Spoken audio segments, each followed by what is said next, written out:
Okay, Ankita, you go ahead. You start. Okay, sir. So, good evening, everyone. As we have all gathered here for the book Five Types of Wealth by Sahil Bloom. In the previous section, I had mentioned about, I was talking about the scoreboard, like we have different types of wealth: time wealth, social, mental, physical, financial. So, today, for some, I'll just share my experience. I'll share few points on whatever I have read.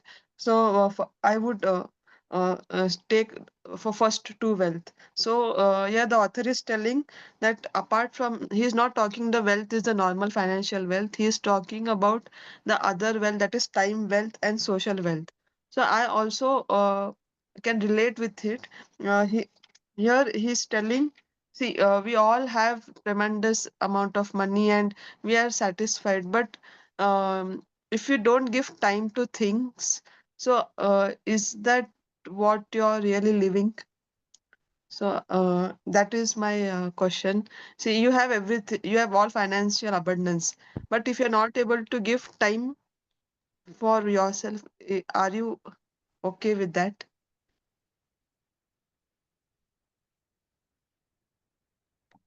No, right? So that is the thing author is telling here. Time is also one kind of wealth. So without time, there is nothing. So why he's telling special? Because so based on the time you set your priorities.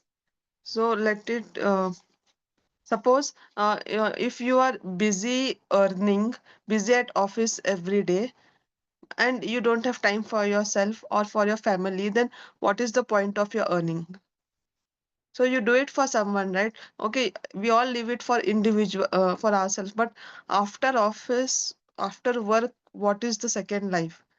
It's the family. So giving time, which is also one very precious wealth. So this is why he author, and even I feel the same, that we, if you don't give time for your family, then after few years we will realize that what how we have lived without giving time. It is not just doing work and gaining financial abundance through work. So time is also a wealth, he's telling us. So appreciate and understand the value of time, which is as good as money. So that is one, that balance you should have. And you should not be trapped always in workaholic. So getting trapped, we have to be aware, he's telling. And uh, this see, we get up morning 7 o'clock, and I mean, morning we get up and we spend our 12, 14 hours working. So, time, life is so faster that we don't realize that how we are leading the entire day. So, time goes by. So, capturing that, that is the real wealth. So time is a form of wealth, that is saying. And second comes is the social wealth. Social wealth, the author is telling, because you have time, but if you don't have people around to talk to, then how will your life be? I cannot imagine without people. So now, for example, if I give the importance of this group, it is, I'm, apart from my own life, if I don't socialize, I'll not get to know new things. There will be that monotonous life will be there. So to overcome that, we need people. We, it is important to socialize, but to socialize with right sort of people who can empower us and who can make lead us forward. So that also is important. So socializing is also a kind of wealth in this regard, as per the author. Mm. He is telling we socialize because we share a bond, and we share love and friendship with each other. So everybody, we cannot have a similar mindset. So choosing that community is very important. This is another. These things bring us joy and we add more meaning. So it is not only just being in our family and being within our. Um, we should always make new network and make new connection, and it is equally important for our health as well. So that is what he's trying to tell. The focus should be divided in that way. So socializing is also a kind of wealth. It is not just money. It is not just time. People are also important in life. So that this is my experience and my sharing for today. Thank you for giving me this opportunity. Brilliant. Fantastic. So, Ankita, what you need to do is from next session onwards, you need to come out with some activity which you actually did based on these insights. Okay, so one thing to share is previously I used to only do my work, office, home, travel, that's all. I never connected with people. So when I joined this group, I realized how important it is to uh, to talk to people from other fields. So that is socializing is important. And regarding time, previously I was only working 24 by 7. I used to, whenever somebody approaches me, family member, you go away, I don't have time. I used to ignore that. But after reading this, I realized that even they are important part of life, apart from 24 by 7 work. So yes, I agree. And next time I'll be prepared with examples that relate to me. Super. Brilliant. Yes, Bharat. Yeah, so how identifying and following your North Star is very important. Wonderful, inspiring story shared by our Saurav Botra sir. The short story is there. A lady was there. She got married at age of 10 years only, and she had child at 12 years age, and they were so poor. So she was so desperate. She decided to commit suicide. So, and she wanted to kill her children also. So she take them to a railway track. And when the children listened to that railway train coming nearby, so they just begged her, पाँव पकड़ लिए उनके माँ के कि हमें मत मारो, we want to leave. हम we won't ask now for any time for food. So that was the turning point of her life, and that changed her course of action. And she has so far now empowered 8 lakh women, and she got a Padma Shri for that. So from nowhere to now here, just by following your North Star. So that reminded me of my North Star. Ke I want to help people to live a better, happier life, so that this world can be a bit better, bit happier, bit beautiful place to live. So that is how we can follow our North Star and do some miraculous change in our as well as others' life. The second thing I'm focusing on the mental wellness. Just yesterday I talked about. So one thing is the stealing of mind.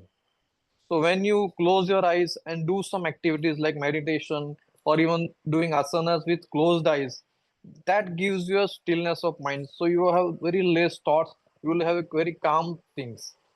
And second mindful practice is that whatever activity you do, whether you are taking a bath, whether you are drinking water, whether you are eating, if you are a mindful eating, so that will have a different, even taste will be different of that what food we are eating. Sanna shared one wonderful video long time back about how to drink water. Just sip by sip, when we drink water with total mindfulness, the taste of that water will be different, and the quality of the impact of that water on body, that will be different. So just try to have that mindfulness while doing any activity of your day. So that will help us to improve our mental wealth and have a focus attention and whatever we want. So that is what I just wanted to share today. Brilliant. So simple, so much deeply connected with life. Amazing, Bharat. You're always amazing. I like the way you put things. Fantastic. Thank you, thank you, thank you, thank you. Yes, Keshav.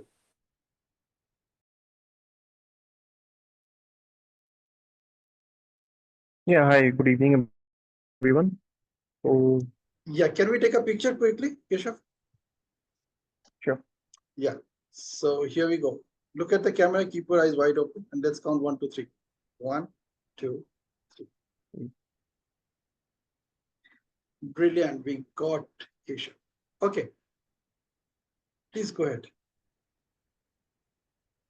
Hi, today, so I was reading this chapter of the Life's Razor in this book, The Five Types of Wealth by Cyril Bloom. So the life's razor, the purpose of a razor is to remove any unwanted particles from our body or something. So he has used the term razor as a metaphor to remove any unwanted things from our life.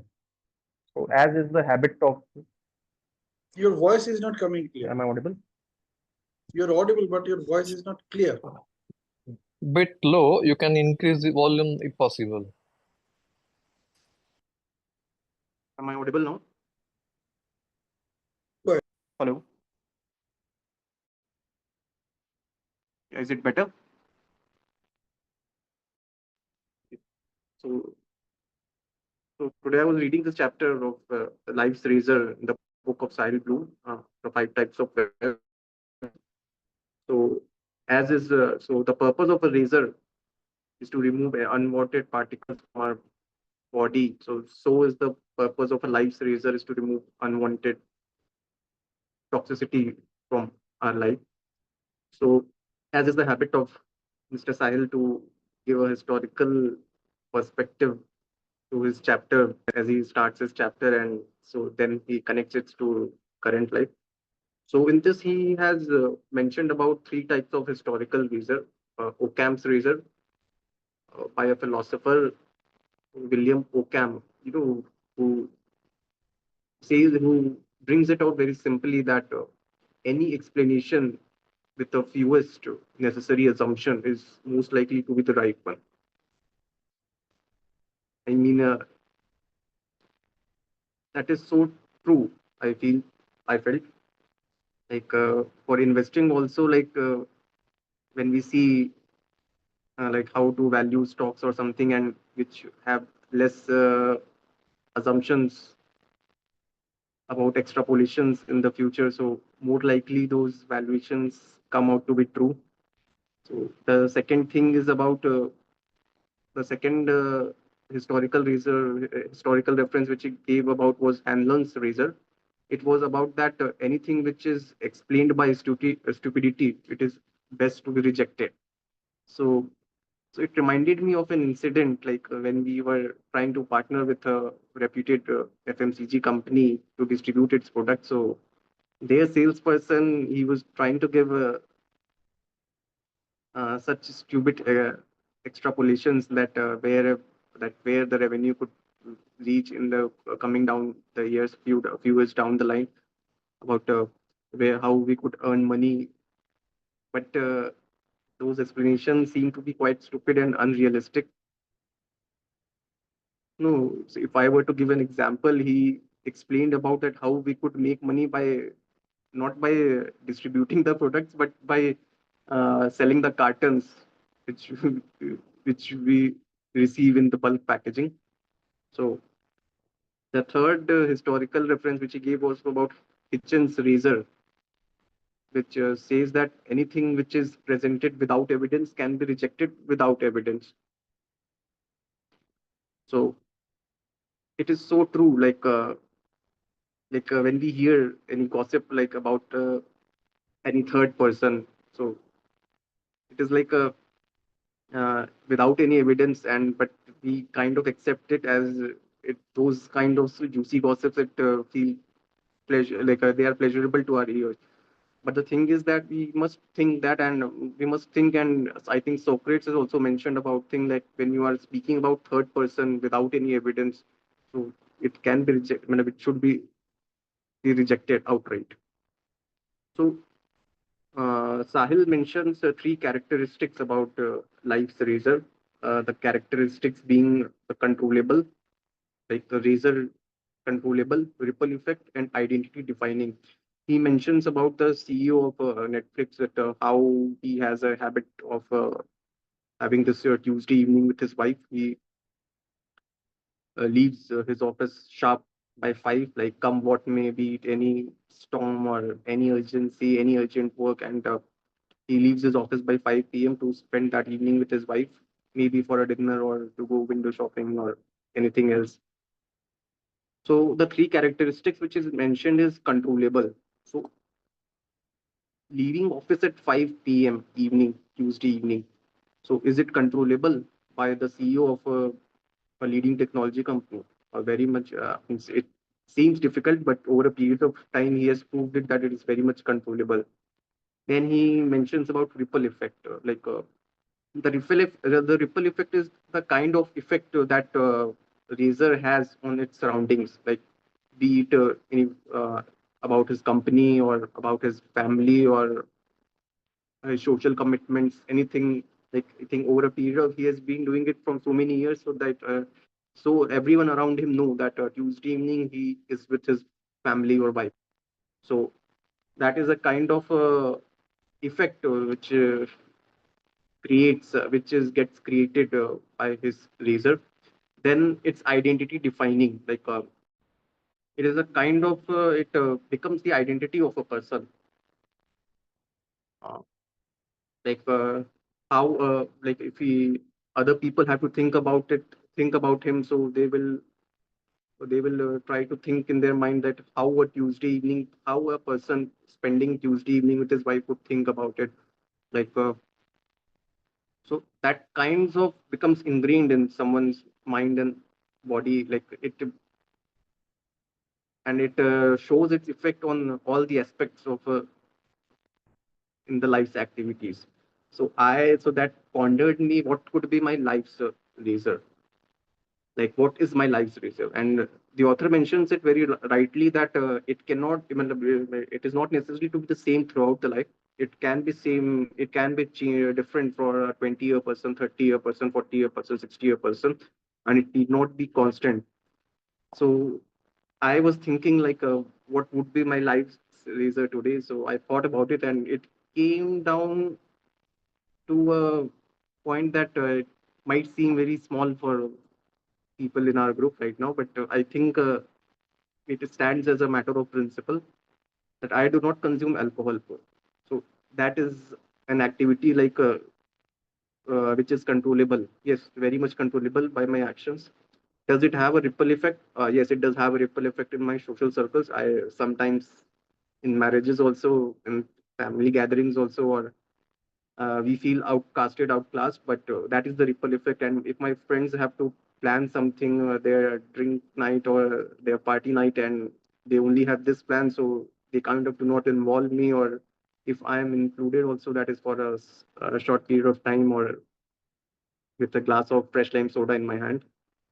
And it is a kind of identity defining, and it has become my identity. Like Keshav is like how it is, and now people do not try to change me. That any kind of scientific theory that it is good for the body or was that is not acceptable to me, and it has become my identity.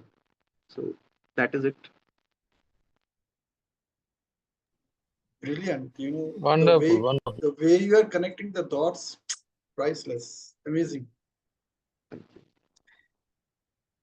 You know, and imagine that once these things are compiled into your life stories, you can author a book 6 months down the line, 8 months down the line, and selecting the stories, rewriting them in your own words, and giving it a new perspective altogether.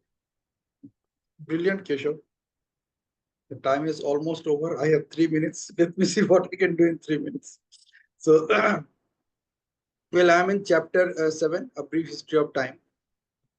And in chapter 7, what Sahil was talking about, he referred to a matrix, which was, he calls it My Life in Weeks. And this matrix was designed, was a concept of memento mori, the time that is available in my hand till now.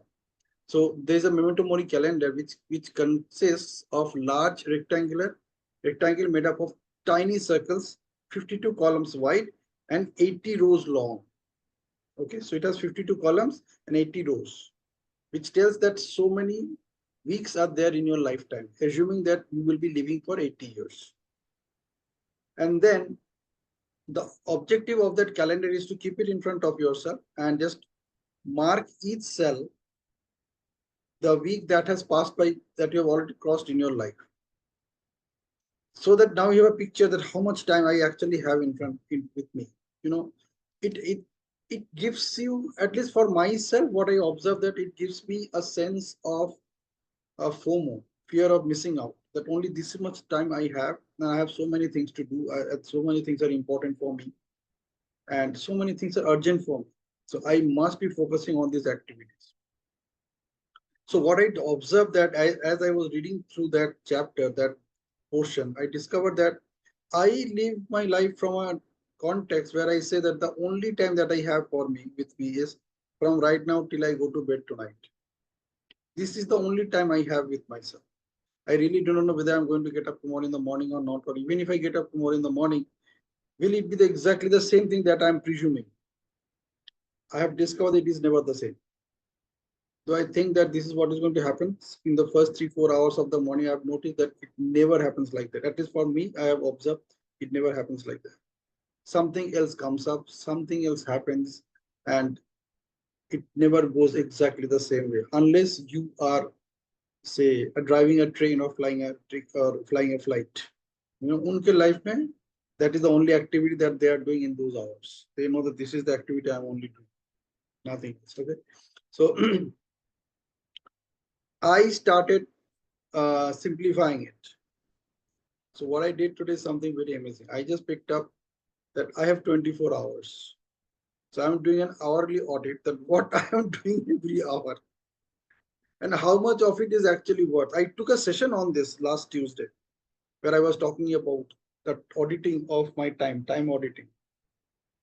So what I did, I converted into attention auditing this morning. Okay, let me do an attention auditing that exactly what I'm doing during that 1 hour. And I started documenting it. Actually, लिखना शुरू कर दिया मैं how much time I'm putting on WhatsApp, how much time I'm doing something else, how much time I'm listening to the news which is coming on during those India-Pak war. I actually started observing that what I'm doing throughout the day. And as I started auditing it, you know, what I discovered is something else. This is how I'm just putting it on this. I just took a piece of paper. I collected a piece of some papers like this, half A4 size sheets. I just started writing down. देखते हैं क्या होता है, देखते हैं क्या होता है. And what I discovered was something really, really amazing. That though I offer training on how to manage your attention and take out time for yourself, like one of my training programs, NLP in Action, where we create 2 hours of extra time out of those 24 hours. What I discovered that I could get at least 3 more hours out of it. At least 3 more hours, because there are many activities which I'm doing which have nothing to do as urgent at that point of time. Many of them are neither not even important for me, but I'm still doing it. So these are time auditing I did, and I'm actually thinking of coming out with a calendar kind of thing for next 7 days to observe that where I'm putting my time in and what is happening. I'll come back to you with my experience of that. That's all from my side for to share this evening. Excellent, amazing, amazing. You know, because if I look at 80 years, then from that point of view, I have only 52 into 25 years with me. So I'm 55 right now. So I'm not going into that number, but it is showing so little for me that मुझे लग रहा है कि बहुत कम time है, इतना कम time और I had want to do so many things.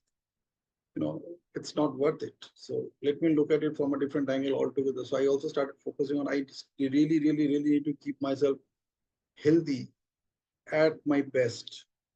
Because unless I'm healthy, unless this body is allowing me to do whatever I want to do, I'm gone.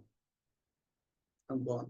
So physical wealth, time wealth, supremely important, and naturally mental wealth, which is of impact of it.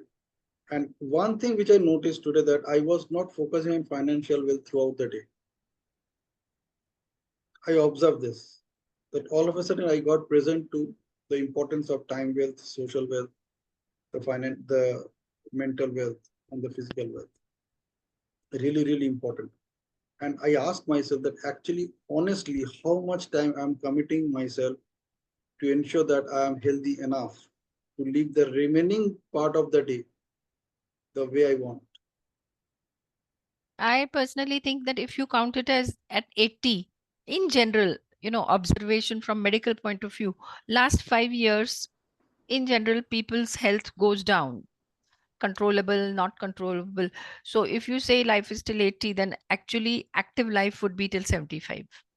Yeah, 5 years we have to put it aside that because we don't know what situation we will be in. If you observe from medical point of view also, a lot of people, it starts deteriorating and you're unable to control it. Otherwise death and nature would not overpower us. Correct. So another correct. thing I noticed is in today, all whether it is relations, whether it is time, or whether it is well-being, I think what needs to be focused on is the value that we attach to it. So whether it is time or relations. So once our perspective changes and we start attaching more value, I think our outlook towards everything changes. So also health now, as you said, I need to focus. That means you need to see quality health. That means you need to attach more value. So for all these five types of wealth, what is going to be the transformative aspect is the idea of value which we attach to it. Correct? Yeah. There somebody gives you lots of love, but I don't get it.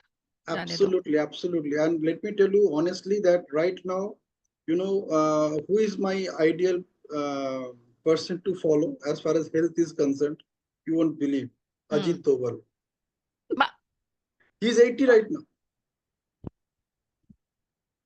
He's 80. And he's managing this entire show. So This India let me Pakistan let me conflict, let me just you share know. something very personal. I don't know whether I should share because at the national level it's very different. His assistant, Ajit Doval's assistant, is a very good friend of mine. We've been friends from college, and where they are very conscious. They don't eat junk food. They have no time for faltugiri things, So they're very focused people. Again, as I said, when you attach more value, transformation starts. Correct? Yeah. You can Chalo. have Akshay Kumar as a role model. Akshay Kumar is fit and his daily routine is very stringent. He is not a party man. He wakes up at 4 a.m., goes to bed at 9 p.m., and he is working day in and day out for so many pictures. Every 2 months, he will have a movie released. So he is very dedicated, very disciplined, and follows a super routine Yeah, those who of are health and disciplined, I think, bring fitness. a that is another thing we can observe. Those who have a lot of discipline, whether it is time, or whether it is relation, whether it is mental health, disciplining and focus, I think, can bring about transformation, development, and change. Brilliant, brilliant. An awesome session, fantastic inputs, great inspiration, motivation, and encouragement for me. Yeah. I believe it's the same for each one of you. Yes. And keep coming to this session. This is a different kind of session. It's going to transform each of us in 20 minutes, Yes. Yes. 20 minutes Yes. every day. And you Yeah. can continue the transformation. You can hand it over or pass it on to every person who are coming in touch with you. That's the social wealth that I'm enjoying, honestly. Yeah. We also same here, sir. Your personality is so motivating. Thank you. Privileged. All right. I'll share the stories very soon. Yeah. Just give me 1 or 2 days. Okay. Yeah. I'm compiling them. Yeah. Okay. Bye. Bye bye. Bye. Bye.